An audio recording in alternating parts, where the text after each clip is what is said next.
All right, we're live. Anybody say anything goofy is going to be recorded, and you will be embarrassed. Dang. All right, so what we're going to do before we get into discussion, welcome to the Online Cookout Wants a Game. A game. Let's go ahead and go in the circle. Let's keep it from, I guess, from me to Collins to Bo to Hamilton to Sophie. Let us know what you're doing. These are the hosts today. Let's know what you're doing. I'm going to actually send you guys a link in WhatsApp as you guys are talking. Everyone, when somebody else is talking, just mute your mic so there's no feedback, please. So I'm going to let Collins introduce himself, and then Collins, you can go ahead, and when you finish, just try to keep it within 2 minutes and just move it along. So go ahead, Collins. What's up, everybody? I'm Collins Peters, the relationship guru.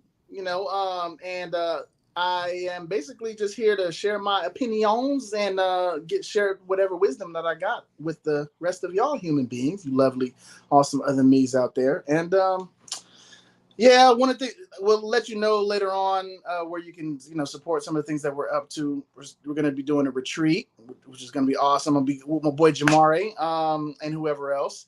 With under Divas Do Business. My queen has a Divas Do Business thing, and she supports women empowerment and entrepreneurship and all these awesome things. And we're going to be doing a really cool retreat that people can be a part of. It's an international retreat. We're going to be scuba diving and spear fishing, and then really getting into the the great things about relationships and creating breakthroughs and getting rid of blocks and stuff like that. And that's me. Yeah. And I'm going to go ahead and mute my mic and pass it on over to Bomecka. Hi, I'm Bomecka. I'm the creator of Everything Frugal. We have a blog. We have a Facebook group that's 1.9K in the moment. I also have a Facebook page. We will be doing a podcast starting next month. Just check us out if you're looking to save money, to better your situation. I like to cater to people who are low income and teach them and show them how to better their situation through the frugal lifestyle. And that's about all for me. Thank you for having me. And I hope this will be a joyous occasion for me. So I'm going to pass it on to my brother, Hamilton. What's up, everybody? This is Hamilton Clarington. Right now, I am doing videography. If you need any video work done, go ahead and hit me up at Millenergy.com. Also, um, I'm an artist as well. I sing, play piano. I'm just here to give my opinions, give my thoughts, see where it goes from there. Hi everyone, I'm Sophia. Y'all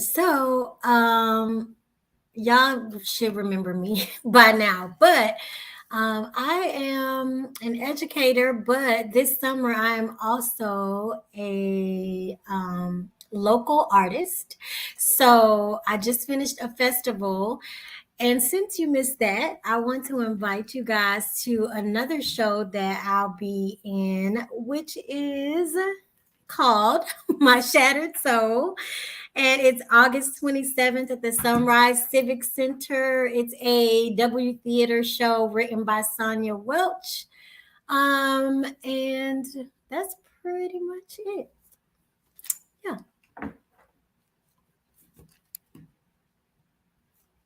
Okay, no awkward silence, guys. Let's keep it moving. Listen, awkward silence is good sometimes. Sometimes. Oh, okay. That's true. That's true. All right, so I'd send everyone the link so you can share those links as we get into the discussion. I put some of the discussions in the online cookout group chat. I was trying to get this stuff on the screen, but obviously it kept freezing. So I'm going to read from my phone. All right, one of the hot topics that's going on right now, although the title right now put Roe versus Wade. We're going to talk about the gun laws that just were recently passed. So I want to give you a little bit of feedback, and I hear feedback in somebody's mic. I don't know who mic that is. Everybody make sure you mute it. About what's going on in the country. We are one of the countries that has the most mass shootings in the entire world for some strange reason, and we can all, formulate our opinion why we believe that to be so. Some people think it's the gun laws in our country. Other people don't believe it's the guns; they believe it's the people, and that's something that we can discuss as well. But so you have some information on what was passed. So the bill passed Friday would enhance background checks for 18 to 21-year-old gun buyers. The ease of access to firearms for young adults came under increased scrutiny after 18-year-olds armed with assault-style rifles carried out both the Buffalo and Uvalde, Texas shootings. Democrats hope to ban those type of weapons for people under 21. The legislation also aims to close the so-called boyfriend loophole and restrict gun ownership for domestic violence offenders who are not married to their partners. It would also set up for grants for states to encourage red flag laws, which allow police or relatives and acquaintances to petition courts to order the removal of a gun if the individual is deemed dangerous. It would also fund school safety and youth mental health programs. Republican gun rights supporters have argued those issues rather than the prevalence of firearms have fueled the U.S. gun violence epidemic. Democrats have also long lamented the underfunding of mental health programs. Blah, blah, blah, blah, blah, blah. So that's pretty much what is in the, somebody's commenting, in the gun law that just passed. Hi, so let's see. Can y'all see this when I post this? Boom, boom. Y'all can see that? Hey, Miss Clarington, that's Jamia. Somebody know Miss Clarington. Can't wait to hear what you all have to say. All right, so we're going to go around the room. Collins, what do you think? Or we can popcorn and have everyone to speak up, but we'll start with Collins, and then from there, y'all can just popcorn. What do you think about the gun laws? What do you think is going on? Why are there so many people shooting people? What do you think? Well, I'll just go straight at the legal aspect of it first, which is I don't think that any kind of law is going to stop a non-law abiding person from doing what they're going to do. I don't think that that's actually a long-lasting solution for solving the problem, because people that are willing to do those kinds of crimes, I mean, they'll go to any lengths that they can to actually do those things. It's illegal for a 13 or 14 or 15-year-old to have a gun, but those are the people that shoot people up in the hood. So I don't think that that's actually going to be something that's going to make a difference. I think that what you alluded to, what you read about, something about Democrats talking about mental health, I think that should be something we can focus on, actually educating people on conflict resolution, like having that maybe as a part of the schools, right? Because most of these people, they have some kind of mental issue, something's going on. So if there's some kind of mental health, emotional, spiritual health, things that are focused on individual communities, then that could start to make a long-lasting difference. Because if the people get help, around whatever their anger issues are, their fear issues, or whatever their ideals are, then I think that will stop them from going to the state of like, I'm just going to kill, random people or specific people in a certain group that are the triggers, So if we start dealing with the actual triggers of people, then we don't got to worry about the guns that have the triggers, at least not as much. And just as far as just the overall idea of guns, I think that human beings have been killing each other, since we just had rocks and sticks. So I don't think that's going to stop anything either. People kill each other in Britain, yes, less with guns, but they still kill each other. So that's the main problem. I think we should just really look at how do we start dealing with people that we know, and all of us have friends or family members that might be connected to this person, right? And so if that's the case, we should start changing the way that we relate to people and things that we do. When we see somebody that's going through some issues, we got to start directing them towards, either some kind of mental health professional that can actually assist them in what they got and what they're going through. So yeah, that's my take on the situation. Yeah, I agree with Collins. I think it's more like can we address mental health and healthcare and things like that? Because really, you could really look at it in a broader way and think about suicide rates. You could think about people killing their domestic partners because they get into a situation. And if you broaden it like that, we are so stressed out and we are so just out of sync as a society. And I'm talking about America. You know, people are really in survival mode, and that we really don't focus on how that affects our mental state. You know, not that all of us are out here shooting anybody up, but a lot of us are out here snapping and, you know, doing all kinds of other things. So I think it really needs to be more of a healthcare issue. Like, how do we resolve it through healthcare? Because the way things are going in America, people are really stressed, and you know, they're at their wits' end. So how can this be fixed through healthcare? How can it be fixed through the things that people are mostly stressed out about? Money, surviving, eating, you know, like things like that, and mental health, of course, right? So yeah, I'm gonna say it's good to, I think gun laws are great because it's good to have some type of system in place, but I think it's really more of a healthcare issue, and things need to be available to people. People are not just going to be living this life. Everybody on this panel is an adult, so we can all vouch for this life not being ideal all the time.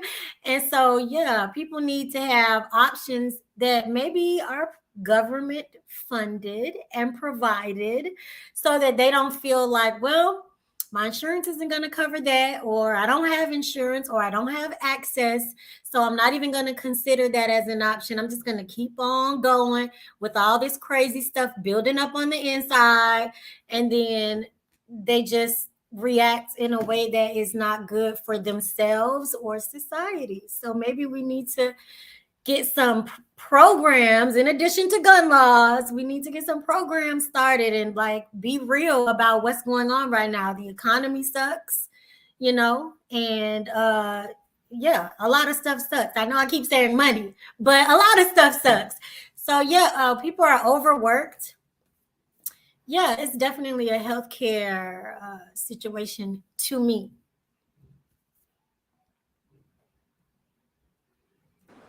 There's a Jamare, there's a question down there. Do you want me to respond to that, or have Hammer and Bomecka respond first? No, go ahead and respond to the question, man. Okay, so the question for people in the audience, Venetia Clarington asks, Collins, you don't think that stricter gun laws will impact gun violence at all? I don't think it will, specifically because that people that are going to break the law, doesn't matter what law that you put in, especially these types of acts that we're talking about, people are letting go of their lives. Like, they know that their lives are going to be over after this, right? So these aren't people that are even worried necessarily about jail time, you know?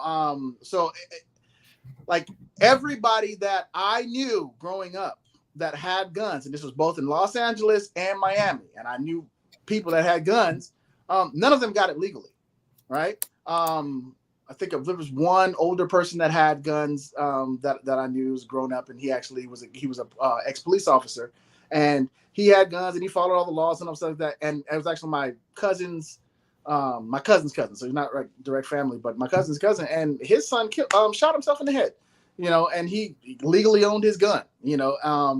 So what I'm saying is, I really don't think that the people that are willing to break the law are going to follow the law. You know, people that are going to follow the law wouldn't be the ones going out there doing mass shootings. You know, so I just don't think that the law itself is going to stop someone who's willing to kill people en masse from, you know, breaking the law, because they're literally breaking the law right then. That person is a person that's willing to break laws.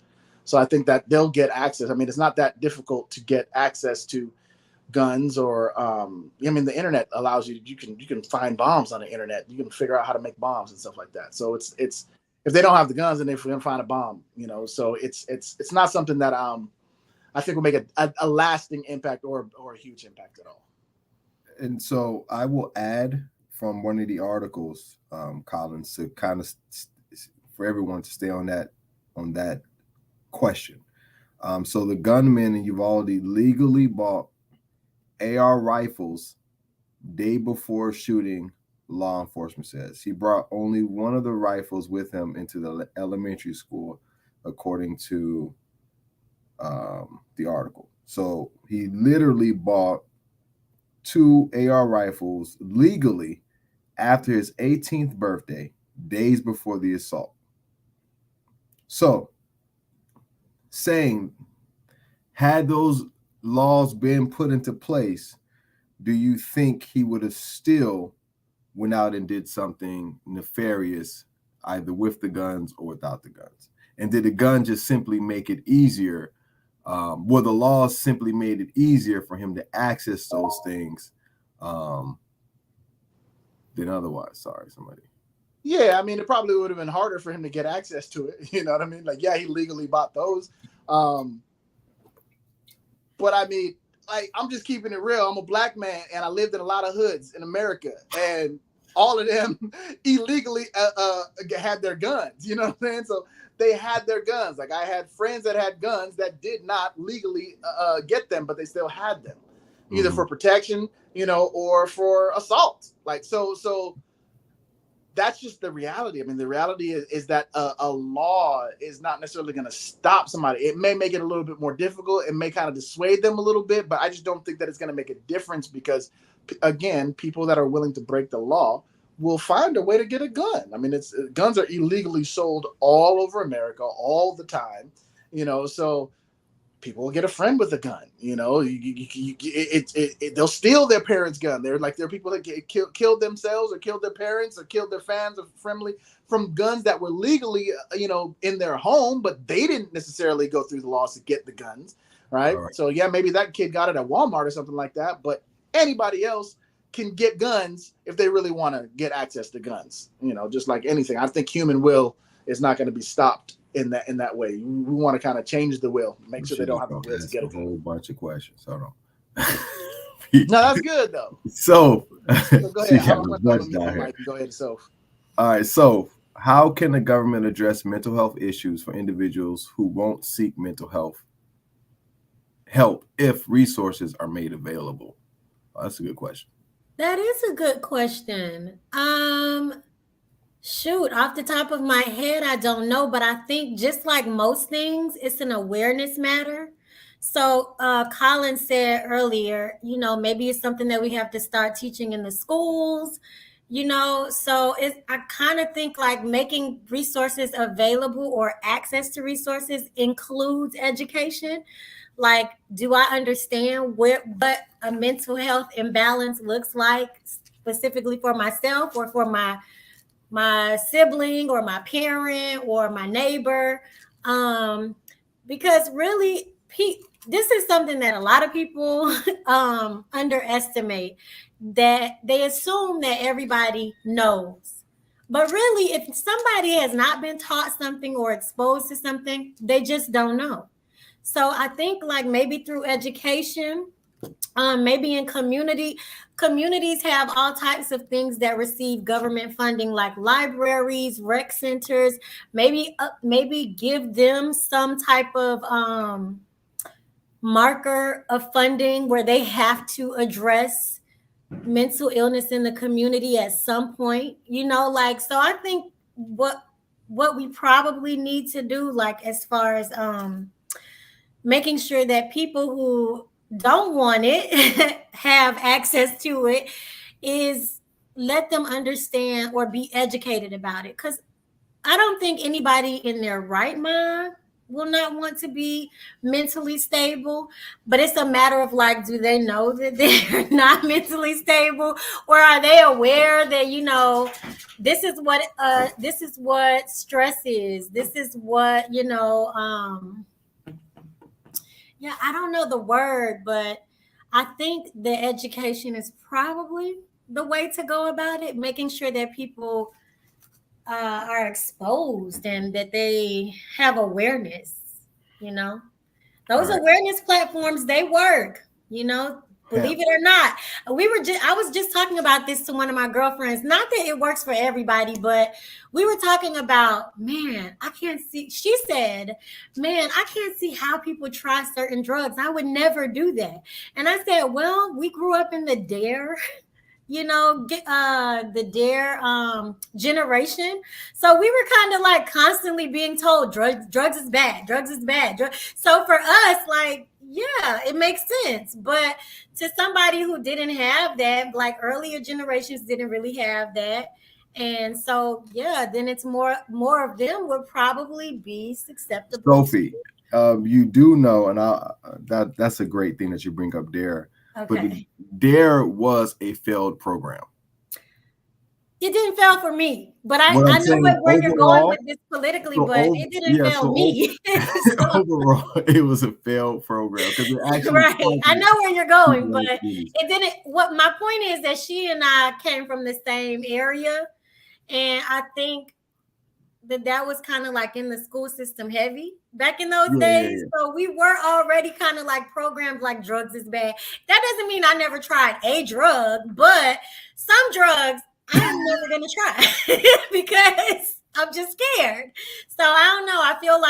I think education and awareness is significant to like getting people to make better choices. It's not always going to happen, but Hamilton, anything? Hammer? Yes, I do. All right. So let's get a breakdown of just what the gun legislation is. Just a quick little summary. Okay. Pulled something up here from the NewYorkTimes.com. It says the gun legislation will expand the background check system for prospective gun buyers under the age of 21, right? Giving authorities up to 10 business days to examine juvenile and mental health records. It sets aside millions of dollars so states can fund intervention programs such as mental health and drug courts and carry out so-called red flag. Okay. It's pretty much talking about under 21 and mental health issues, right? Mm-hmm. Question. How many of those mass shooters have mental health problems? Does anybody know? Probably all of them. Bo? No. Oh, you mean like no diagnosed mental health problems? Yes. Right. Okay. Bo from everything Frugal. So here's the thing. Education has been given. There's a lot of mental health programs out there. There's a lot of people that refuse. You have a lot of homeless people who have mental health issues. They refuse to get care. So that is there. The two men that shot in Washington years ago, there was nothing mentally wrong with them. One was a father figure, and the other one was, basically just doing what he told them. There was nothing mentally wrong with them. I agree with Collins. If you want to commit harm, you're going to do harm no matter what. It doesn't matter if you're mentally ill. It doesn't matter if they take the guns from you. If you want, prime example, domestic violence. A woman can go and get a thing from the court saying that, hey, this man has to stay 50 feet away from me, 60 feet away from me. If that man want to harm her, guess what? That paper means nothing. It means nothing. He's going to do bodily harm to her. No, whether she goes and get that paper or not. And it's the same thing with the guns. As a parent, my thing is, you want to have guns in your home and you have smaller children, you need to be liable. If your child go out there and shoot up a school, I need the parents to get arrested too. I like that. If your child goes and shoot up church, I need the parents to get arrested too. Just Are you breaking up? I don't know about the kids shooting up the school, man. I mean, the parents getting arrested for the kids shooting up the school. She broke up. We'll wait for her to come back on. I agree with it though. There she goes. What'd you say? I don't agree with that. Okay, and hold I on. think you guys. Hold on. Sorry. So let's put it out there. Let's put it out there. Hold on. Go ahead. I feel that because too many people. I lived in the hood. Okay, I was at a friend's house. Okay, she had small children. Her man had a gun on the table. I told him, you got small kids in here. You shouldn't have that gun there. You need to put it up. He talking about, they know not to touch it. I picked it up and cocked it. Now I'm a stranger in your home, and I just picked this up and I cocked it. He didn't know I could cock a gun. He was like, "Oh man, right." So who else could have? Any child could have came in and did the same thing. If you have that in your home, you need to be responsible for that weapon. There's people who have weapons in their home, and they show you, "Oh, look, my son know how to. We gonna go shoot a deer. Oh, he know where the key is. He know what to do. Oh, I done taught him. He know how to protect the household." And then that son turn around and shoots a neighbor. Now, question though. Yes. We don't really hear a lot about the kids mass shooting. Their parents had guns just laying around. Like, they actually unlocked some of these things to get the guns out. Like, some of these kids that did mass shooting. Like, so the say what she's saying, Ham, is this: if your kids know how to access the guns, right?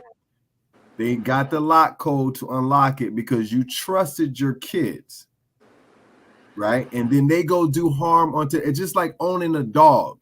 okay. If you got a dog and your saying. dog goes out there and bites someone, you're responsible for that dog and what it does to people outside of your home.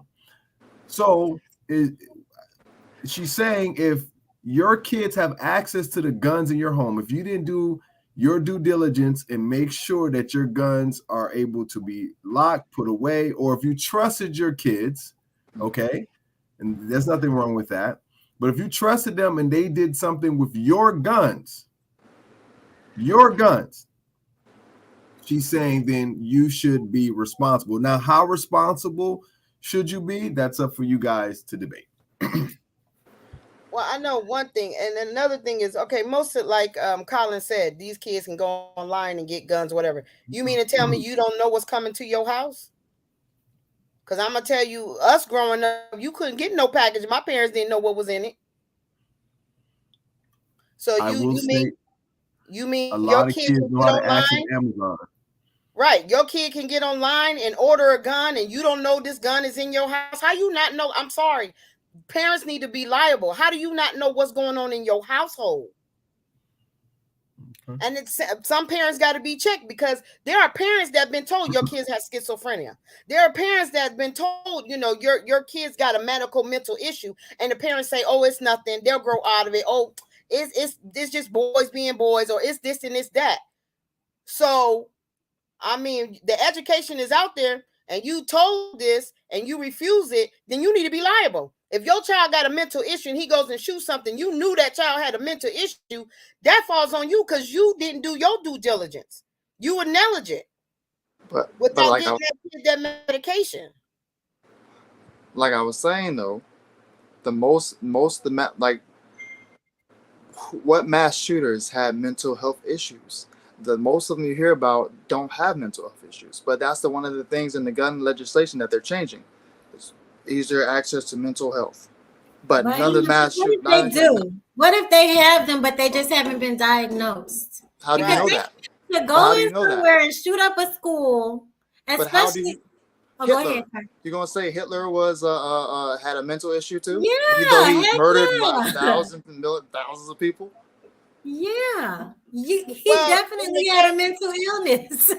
Some people just this young individual. He like what's the difference between evil and mental illness? So remember what they're saying. Remember, guys, to stay on topic. What they're saying in the legislation is this: they're going to do a background check. If that kid does not, he could have a mental issue, but if it's not documented, right? If it doesn't show up on a background check, then that's the issue there. Right. And also, right? So he still gets a gun if nothing comes up in the background. Yeah. So I mean, again, that's not going to stop. That's not going to stop it. Like, it could be his first thing that he did. And also the age issue, under 21. Most of the mass shooters, the average age has been 33. 33.4. Okay. So then that ain't gonna solve the problem. So what? Yeah. So what truly is going on with this gun legislation? If both the things you're trying to do to fix gun violence, mass shooting, then. But your solutions aren't directed at what the stats are showing. Exactly. Yeah, So yeah. so This what's is it just really a for? solution. They're So trying to what's it get the really people for? who want it to feel good. Yeah. It is election time, and they need Yeah. something else to talk about. Yeah. Democrats always talk about race stuff during election time, and now Republicans are bringing up the dang gun, to end the gun legislation, whatever.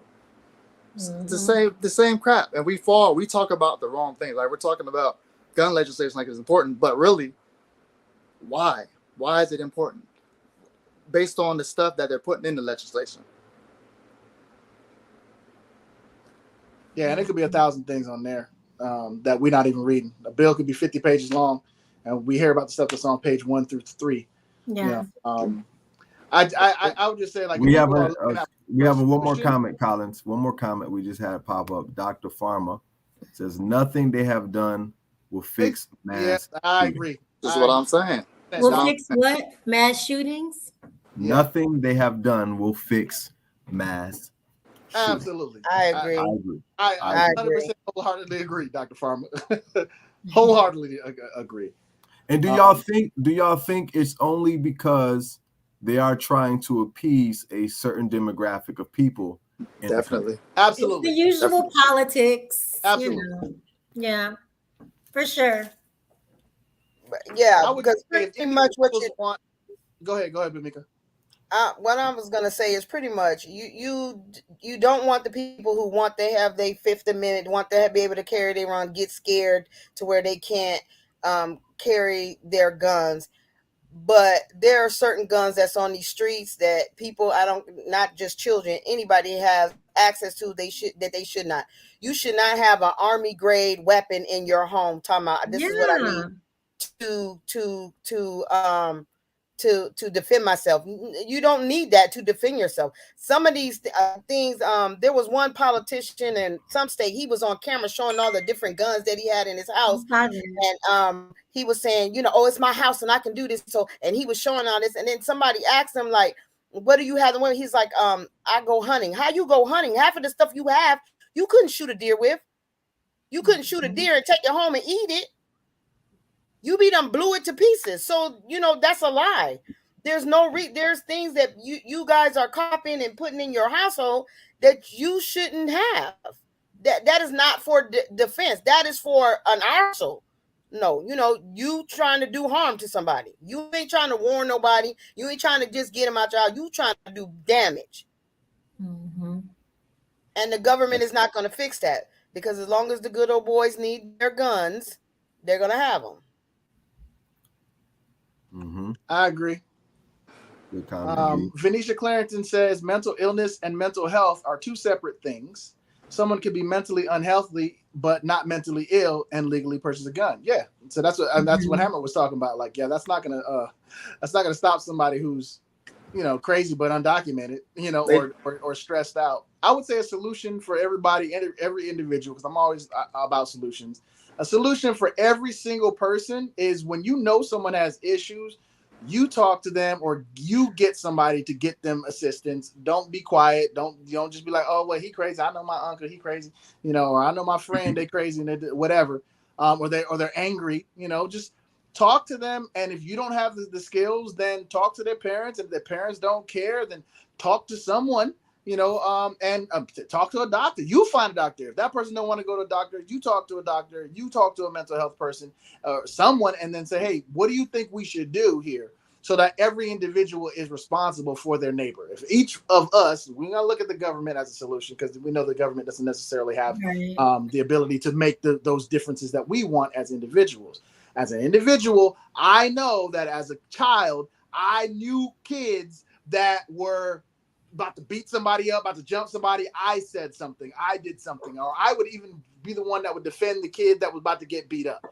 So as individuals, like, stop looking at governments and all these powers that be as things that can actually make a difference for you in your individual life. Take responsibility. I love what Bomecka said about, hey, man, if your kid does that, like those Columbine kids that kind of kicked off all of this stuff anyway, when those Columbine kids, everybody knew them Columbine kids had issues. Like, their parents knew, the friends knew, there were people that are around the school knew something was up, and people didn't say anything. And if the parents are reliable, they're gonna do more.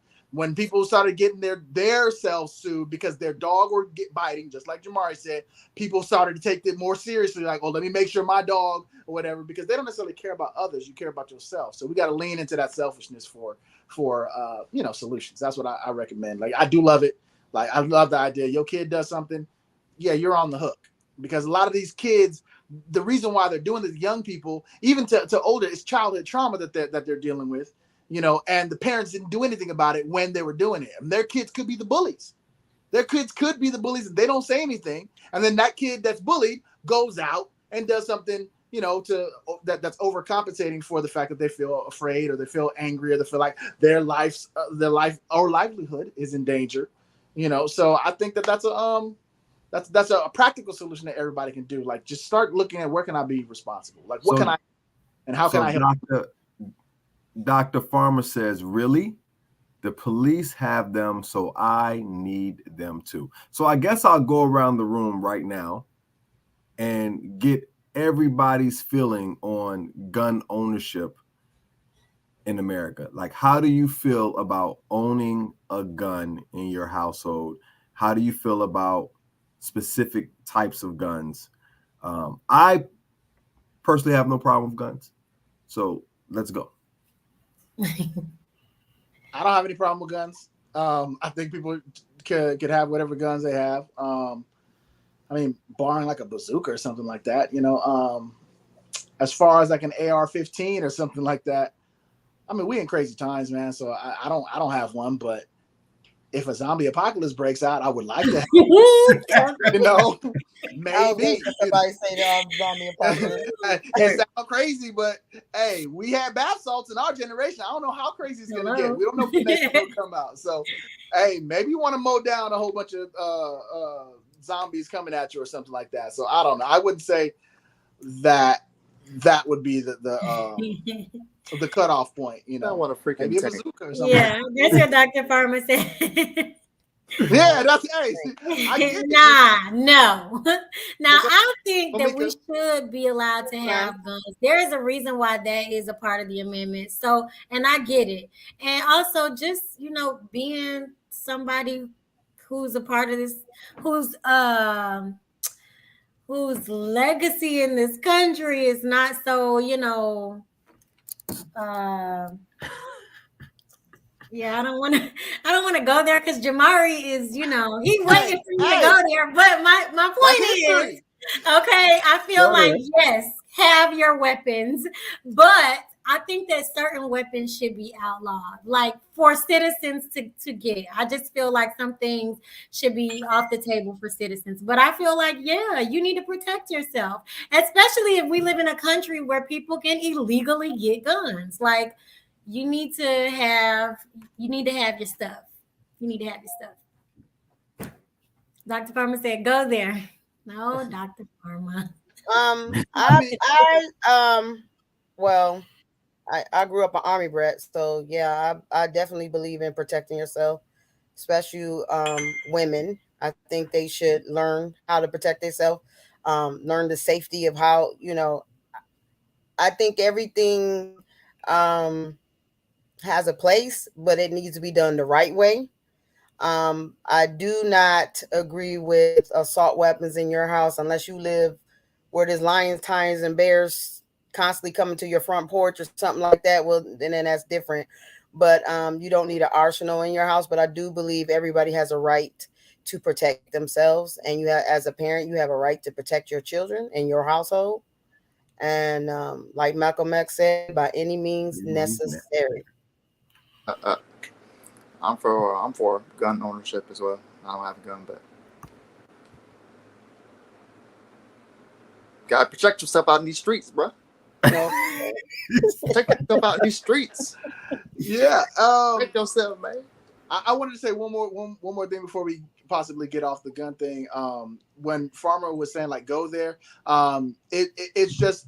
If you're really like just afraid of guns in general, and then you think that a bunch of the government taking away guns or limiting guns would be the actual solution, I would just invite you to look at history. There have been plenty of situations where guns were either taken away or denied by certain communities, and those communities were literally taken out by the people that they gave the guns to. So I wouldn't just go outright and say, hey, the government's trying to kill us, and that's exactly what they're trying to plot and to do. I'm just saying I wouldn't put it over on somebody that likes milk to drink milk another day. So it's happened in the past. There was I can allude to one specific thing. I don't know the exact name and the exact date, but there was a Native American tribe. They were ordered to give up their guns. They were giving up their guns. They gave up their guns, and then they were all slaughtered. Like as soon as they got all their guns were done, every single one, man, woman, and child, was killed. So I understand people that have a reservation about trusting that they shouldn't have the guns while the army and the military do have guns. And then if they're the ones that are coming after you, then you have no way to your 9mm pew pew pew is going to go up against somebody else's AR-15. But then again, to complete that argument all the way, play it all the way out, you could have all of the AR-15s in the world and they got whole bombs, so they could just drop a bomb on your whole city. So I just say individuals, just work on yourselves and work on your family and work on your friends. And if you know somebody crazy or somebody's talking about shooting up a whole bunch of people, then, talk to them about it. And if you don't have the skills, then reach out to somebody and find out, hey, how do I talk to this person? And what do I do? So, and like Bomecka said, there is help out there. People do have access to it right now. I want to add to what you said, Colin. Wait a minute. I had a train of thought and it just left. Wait a minute. Somebody gonna cut that up. Wait a minute. I had a thought. Wait a minute.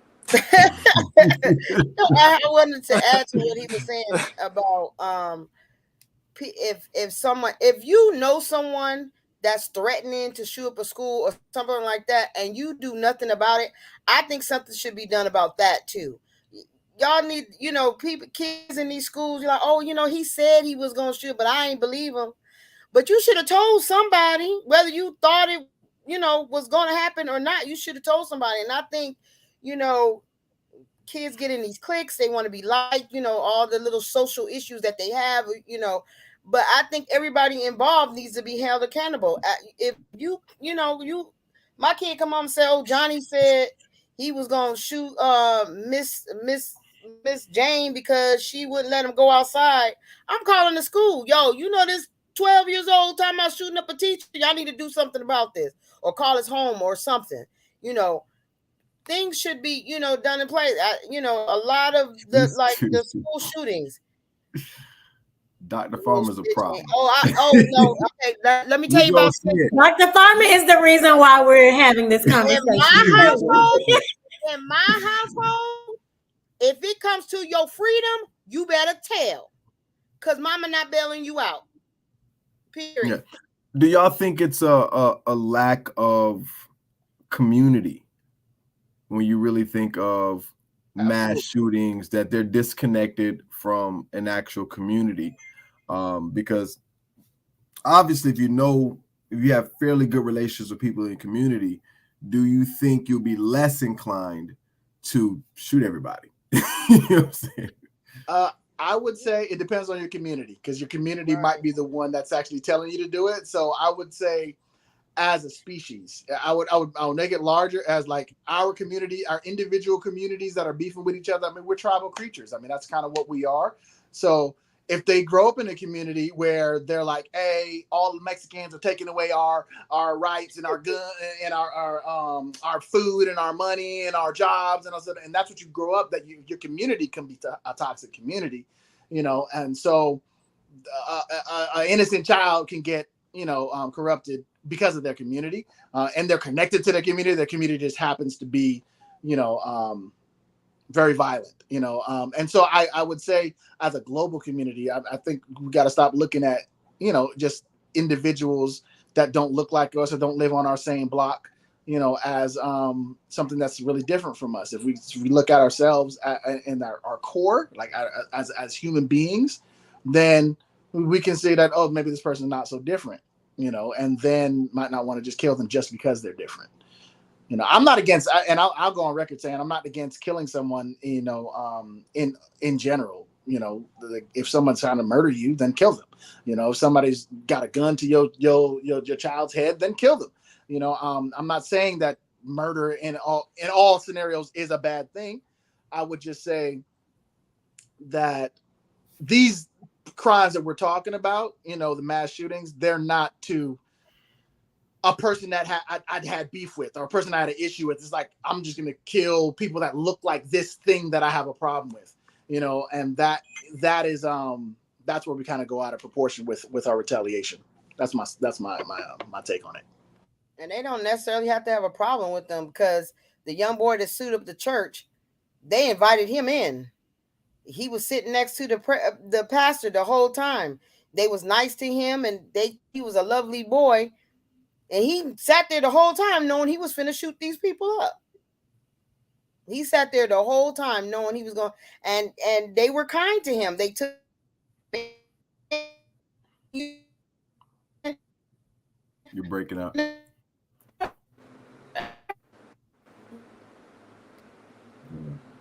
Hammer, in the meantime, you want to comment? Yeah, she was right about that shooting. Imagine how long he had to sit there through the service with this in his mind, and he's about to kill everybody. Yeah, and how long he had to retain that type of anger or that momentum of going to kill people. Like, how can you sit through a church service and still be mad? Like, that's a lot. That's a lot of energy. I think I heard, I'm not for sure, that he actually at one moment he wasn't going to do it. And he was like, you know what? He second guessed? Okay. Came this far, you know? Yeah, that goes back to what Sophie was saying. Hey, where is mental illness and evil? Where does that? It's a thin line. We all have intrusive thoughts, and I think that we know. And to bring into the spiritual aspect of like the evil thing, you know, these aren't separate issues. Like, they're not separate issues. I don't think they're separate. I do believe that they are definitely linked. You know, it is a spiritual warfare that manifests physically. You know, and I think that's a high indication of. Yeah, if the dude was invited into the church and they were like, "Hey, come on in," like, and you go in a whole church service and you still end up killing, like, yeah, you got some kind of demonic influence or something going on that's compromising your responsibility to choose, you know, the angel on the left shoulder and not the devil on the right. I'm gonna let Sophie answer this one because you know Sophie's ready. Sophie's ready for this. Some mass shootings are racially motivated. I would like the actual statistics on that. Would racism be considered as mentally unhealthy?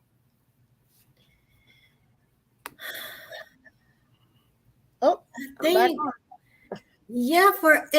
think in a lot of cases it is mentally unhealthy because most times people are racist either because they have like a misunderstanding of what that race represents, or they have been in a very cultish way psychologically trained to think that way. I feel like it could be considered mentally unhealthy, but I am bothered by saying that because I feel like that should not be a plea that you're allowed to use when you're on trial for doing something racist, especially hurting somebody, killing somebody, any of that stuff. So I'm just having like a little bit of difficulty with Your Honor, I don't need to go to jail. Right. I don't have, I do feel like it's mentally unhealthy, though. I have racitis, and therefore I shouldn't go to jail. Just send me to a mental health hospital. Yeah. Racism isn't a mental issue. It's just stupid. Let me say that again. It could be racism both. It could be isn't a mental issue. It is just stupid. Yeah. You talking about a social construct that was made so we can identify each other with. Black and white. But Hamilton, white is a shade. White is a shade. Black is a shade. Yes, that's true, Hamilton. It is stupid on that level. Listen. Wait. Let me finish. Let me finish first. You have a black shirt on right now, right? Right. Are you that color? No. Exactly. So why you call it black? Have you ever met a white person as white as the wall? Okay, That's I Colin's wall. would explain that to you, but Have I you ever tried to met a white explain that person to your that's brother white? the Okay, other go ahead. day, and he was. They're more Go pink ahead. than they are white. Exactly. They're colors, just like we are. We're brown, not black. I'm muting everybody. Okay, so okay, but Hamilton. So some people grow up in environments where racism is really ingrained in them in a very explicit way. It's just like it for people who are gullible to being in cults or people who experience mental abuse. If you are born into a family where they are explicitly, going after getting your mind to be accustomed to hating people because of their color, treating them different because of their color, treating them not equal and all of that stuff, that to me, like, that's a form of brainwashing, especially if you're born in the family. Okay, you don't have exposure to a lot of other races. Your school is majority white, your town is majority white. Like, you know what I'm saying? Like, to an extent, yes, we become adults, we need to make better decisions, but we gotta like keep it real. Like, if you've grown up and were born into that kind of ideology, yeah, like, and then you don't, and you lack exposure, you lack education that doesn't really tell the truth about things, I feel like it's legit to say that like somebody is experiencing something because of their environments. Even though it's stupid, even though I agree with that, but I also feel like, yeah, people, everybody's mind is not built to explore the world that they haven't seen. Some of us, yeah, we can do that. We can grow up in a household and experience things and go out into the world and really like have a broader way of thinking about stuff. But everybody is not like that. Like, we can't just like apply that to everybody mentally. It's just not. So some of us are stupid. Racism is taught. Racism is taught. There's nothing. Racism is not a mental issue. Racism is taught, and yes, a child comes out the womb. It don't know what color it is. It don't know what color the mama is. It don't know what color the doctor is. It don't know none of that.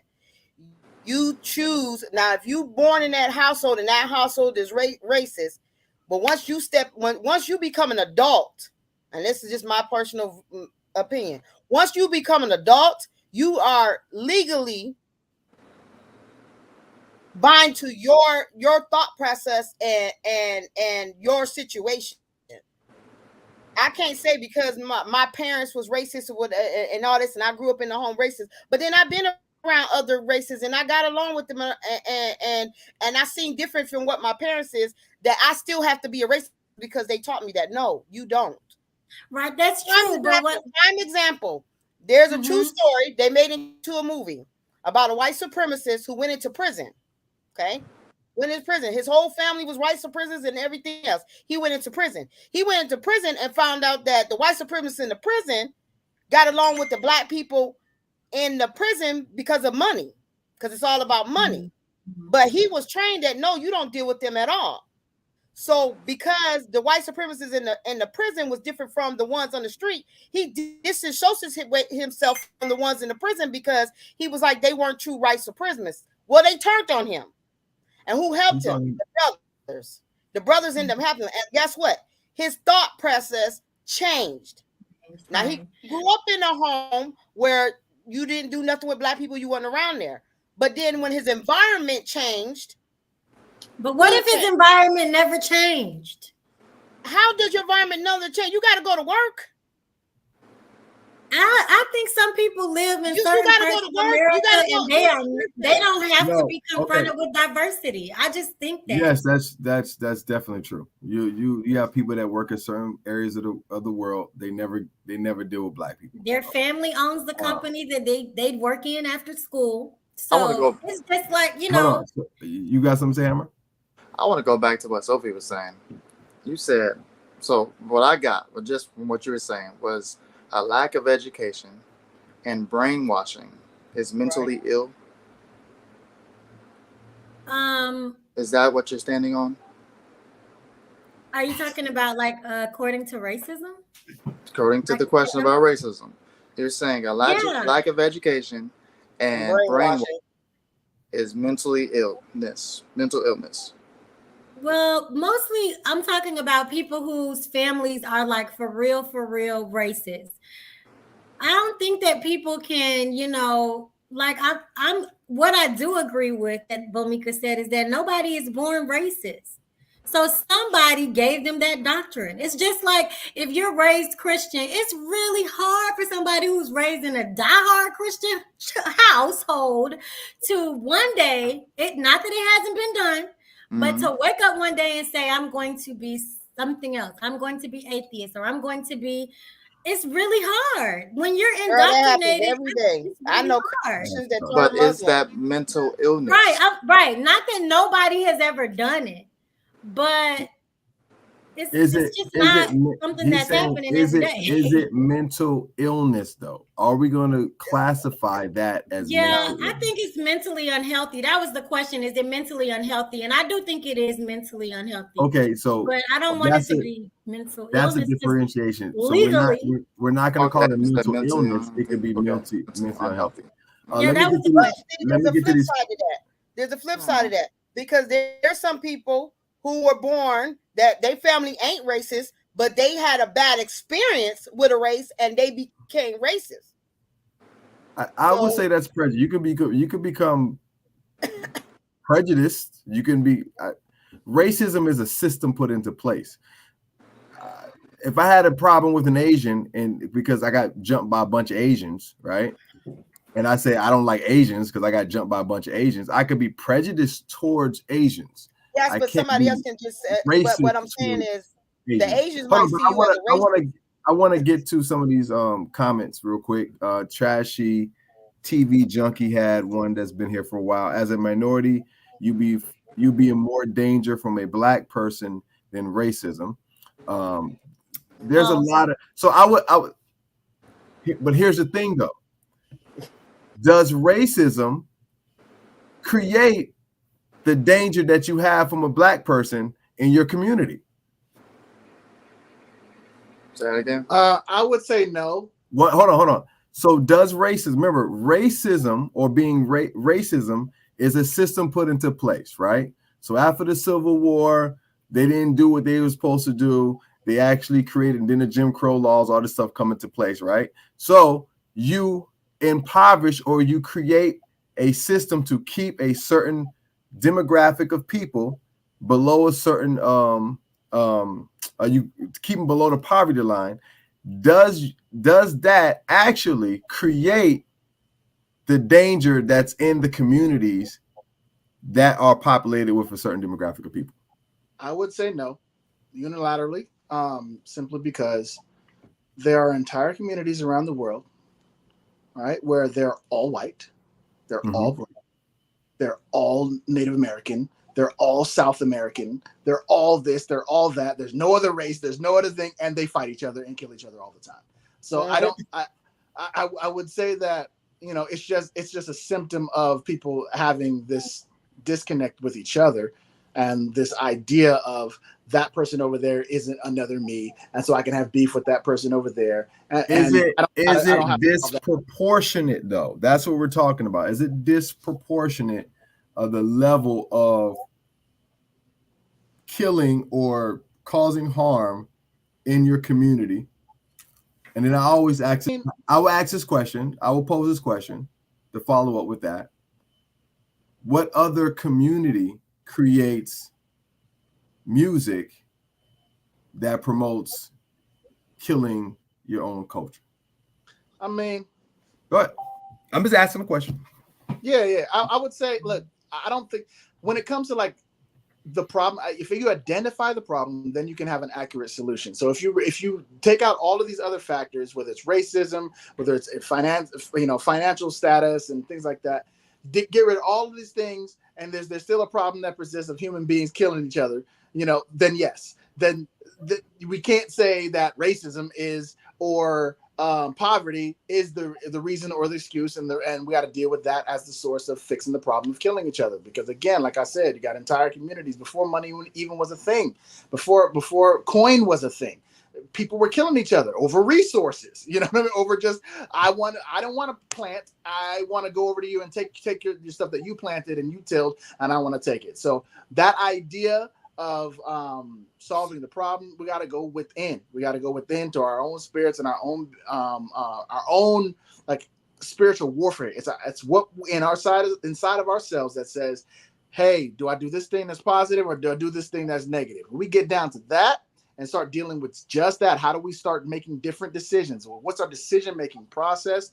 Then it doesn't matter what any outside influence says, that will make the difference. Because in all those scenarios that you guys talked about, somebody can be in a racist family and then grow up and not be racist. Somebody can be in an all-black community, and it's the problem that, oh, I'm on 83rd Street, you're on 84th Street. We got 83rds got beef with 84th. So, like, in those scenarios, poverty isn't even the reason of them fighting or killing each other necessarily, because you have other communities where everybody is rich and then they still killing each other. So, the process of dealing with your own mental health and your own spiritual health, I think that's going to be the real source. People got to start learning how to listen to their higher selves and delineate between their mind or negative things and positive things, and that's where you're going to get your solution. I think that's good. That's going to be the ultimate thing. You'll know whether you should eat this food or shoot this person. Go to this work or blow up this house. So I think that's going to be the real solution for people to start getting some kind of answers on how to deal with these problems, because these are global problems that individuals have. So if we start looking at it like that, then I think that's going to be a real place to have solutions. Stop looking at governments and outside sources to solve problems. Like that's not going to really be the solution. That's my opinion. Oh, by the way, Jamare, we are at 1 hour and 1 minute. Did you want to close off, or anybody else got anything? Hold on. The problem is no longer. Hold on. Let me post this up on here. The problem is no longer the white man. It's us. We have to do better. Agree. I'll second that. Yeah, I agree that 100%. Absolutely. Every individual. It's not the government. It's not the white man. It's not the black man. It's not this. It's not that. It's not. Who is Tasha TV dinner? Must be one of her students. Nothing for dinner. Nothing. Yeah. So but go ahead. So I would also say this, like those when it comes to government and when it comes to race and when it comes to solving economic problems that have actually been caused. So what it's easy to say, and I'll talk directly to Trashy TV. It's easy to say, and I'm with you, Trashy. Like I say these things too. I say exactly what Collins is saying, but you also have to look at it from a very holistic aspect.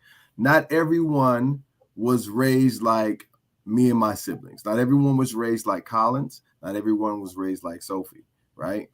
We all have educated backgrounds. You understand? We all have parents that care about us, things of that nature. Okay. So all that being said is you can't ignore, and so this is the problem too, because then we as a community, as a culture, and I'm guilty of this myself, is we begin to take on the other narrative, get over it, right? Economically, if you look at what they've done to a single culture, economically, around the entire world, there's no other culture that has been economically targeted, their communities economically targeted with drugs, economically targeted to flood a community with drugs. Because remember, this is why history is important. You see the elevation, you see the evolution of Black people in America from the Harlem Renaissance and gaining this intellectual power from one of my favorite people, James Baldwin, right? And then you have this 80s, 70s, 80s, the government floods communities with drugs.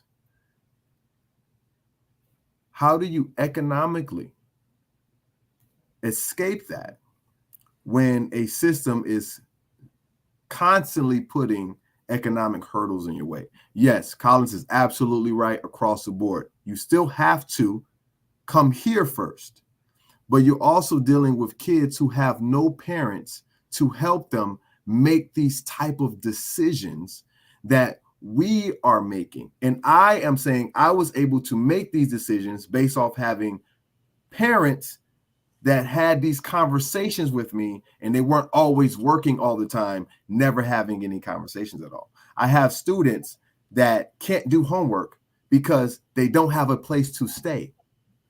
They're homeless. I had a student whose mom, who's mentally has mental illness, kicked him out of the house, and this kid is across the board one of the smartest kids I've ever met in my entire life, but got kicked out of the house. He was homeless. Came to school with a suitcase. So these are the different things that it's easy to say, do this, do that. But if you're not looking at some of the individual backgrounds of where these people come from and the households that they come from, and you're telling them to make educated decisions, that's a lot. That's a lot. And that's what I'm saying. It's not do this, this happens. Do that. No, it's a lot more complex than that. And this is why economics in itself, this is why you can't find an economist that can predict what the stock market is going to do, how smart they are. These are very complex solutions to complex answers to complex questions. I want to add. Oh, to so that. hold on. So he says, "Oh Lord, hey, what's wrong with you? I can't post that."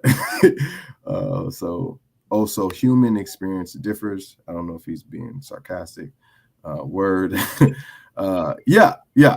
All right, go ahead, Bo. Go ahead, add to that. I was gonna say, you got to understand that 85% of the children that live in inner cities never get out of those inner cities. Probably They're more born than into those. They're born into there. That's all they know, day in, day out, from the time they born to some of them to the time they die. You know, and I'm gonna speak on Black people in generally. I'm gonna go here. We as we as a community, as a people, are the most divided there is. And that sometimes, yes, at some things we can say, well, this group of people did this to us and this group of people did this to us. But at some point, we as a people have to come together and say, okay, we're not gonna do this anymore. We're going to educate each other, and we're going to be there for each other. Because you got to understand that when the slaves came out of slavery, they were about education. They wanted their children to be educated.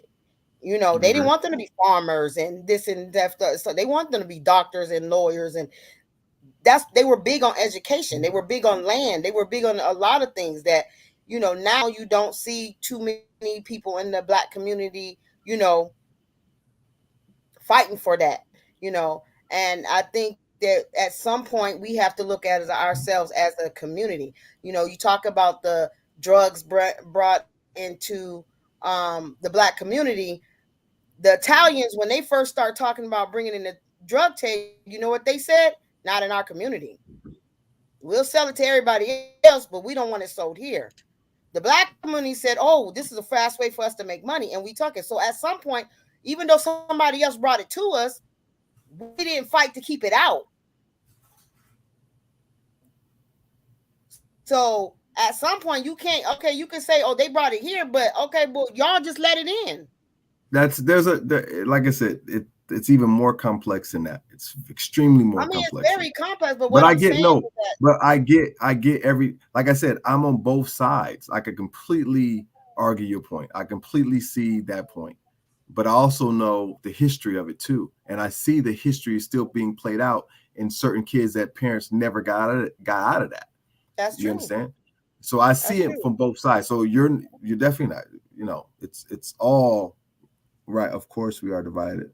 Mysterious manumission. What the heck is this, man? Post Dr. Farmer. Dr. Farmer, we got to find who Dr. Farmer is, man. I think I have a clue who Dr. Farmer is, but I think Dr. Farmer is Kevon. Don't put the man there. Anybody know what Kevon is unless it's Kevon. I think that's all right, so we're definitely been in an hour. Does anybody have anything that I want you to make sure you guys finish up with y'all plugs and everything like that? This is very complex topic. We never, so we'll never end out of this topic. It's very complex. So I'll go back around the room, give everybody the exits. We'll go from Collins to Sophie to Bo to Hamilton. Awesome. So first of all, thank you everybody who's watching. You're part of the conversation. That means you're part of the solution. You want to grow, you want to learn, you want to, something you got attracted to. So just want to thank you guys for being a part of this conversation. Thank you, Jamare, for providing this platform for us to be able to talk about, the things that we want to talk about. Now they're not always going to be this heavy, you know what I'm saying? But sometimes we got to deal with what's coming up. So this is what's going on in the world. So if you guys want to learn more about everything that I'm doing, and get some access to some solutions yourself, go to divadiscoveries.com, join the mailing list. All right. You can even just straight up email, just go to divadiscoveries.com, because we're going to be doing retreats, and you can get some fun and some joy and some adventures in, and some growth and mastery about your human experience. Because yeah, we got stresses, we got worries, and we got things that we're up to in life. We got fun things that we want to do. So, just hit me up at divadiscoveries.com. Check us out there, and join the mailing list and things like that. And just support, just look at yourself and think, what can I do to change myself so that I can positively impact the world? And if you need some assistance with that, you can go to divadiscoveries.com. Or you can email me at myrelationshipworks@gmail.com if you have issues that you want to deal with. And that's it. That's it for me. On to you, Sophie. Okay. So, guys, again, I don't have my flyer out, but you guys, you can find all of my flyers. I post them on social media. So if you just type in Sophia L. Woods or Sophia Law Woods on all the social medias, then you'll see everything that I have coming up, because I keep forgetting the information on these flyers. Okay. So yeah, Sophia L. Woods. All right. Hold on. Sophia, what's on the flyers? What do you do? Oh, so okay. So I just do creative art. So acting, singing. I kind of don't want to say like other stuff because I'm not finished producing it yet, and I don't want to say it and then it doesn't come to fruition. So whatever you see on my social media, that is for sure going to happen. Okay. But yeah, creative stuff. All right, Bo, everything frugal. Let's go. Oh, sorry. So you can reach out to me at everythingfrugal.com. That's my blog. You can join the Facebook group, Everything Frugal. You can like the page where you probably just see my blog post on there. But definitely reach out to me if you are low income and you're trying to better your situation. I'm definitely here to help people to take that next step. Your situation is not your destination. There are so many tools that you can use to better yourself as a single mom of two. I know. Just reach out to me, and I very much enjoy teaching people how to be frugal and to better their situation. And thank you guys for having this. This was fun. I really enjoyed it. Conversation was heavy, but I'm a hermit, so I don't really talk to people much. So this was fun. But thank you so much for having us, and I'll see you next time. We posted the link of your flyer. I don't think that's going to be able to work, but I'll just put it there just in case. All right. Also, Everything Frugal does have on Facebook, has 1.9 thousand, 1,900 followers on there. The group is a fast growing group. So, be sure to join. She does do a lot of tips on how to live frugally to live wealthy. That was good. I like that. Hamilton. Yeah, that was dope, bro. That was dope. I like that. All I'm going to say is don't believe the news. Don't believe the media. Look at these bills for yourself and decide for yourself why they're doing what they're doing. That's all I got to say. What you got to say, Jamar? What you about to say? Bro, this is an exit plug. Like I'm exiting. I'm saying that's all I got to say. This is Hamilton Clarington. Find my Millenergy page on Facebook. New, just starting video. We do music videos. We do weddings. We do commercials. Anything that you need, hit us up. I'm also an artist. Got any new music coming out soon. Peace. Oh my gosh. And everything will be in the description, guys. If you see we'll have links in the description. You can look at a link and then you'll be able to go to it. So we'll get the link and put it in the description as well. So yes, everyone, I will have links in the description of what I do. I am just the host of Online Cookout. I'm barely going to put my opinion in here. I'm just going to try to move the topics along. All the information will be in the description. If you do want to join the panel, make sure you join the Online Cookout group on Facebook. I will send out those links on Facebook when we're about to do it. Our next talk will be on Thursday night starting at 9:00. So if you do want to be on the panel, we're going to talk about everything. Today was a little heavy. I didn't think it was going to be this heavy because we were supposed to talk about some other stuff, but it got a little heavy. So we're going to be talking about a lot of other things that's not going to be too heavy, stuff that's going to be in pop culture, some stuff that's not going to be in pop culture, just to have a nice, fun conversation. And if you have a platform, if you're doing something, this will be a great way for you to get on here and let us know what you're doing. We can build a conversation around what you're doing for a few minutes. And then we're going to get in talking to all the stuff we want to talk about. So this was fun, and we're going to be signing out. Have a good one. Peace.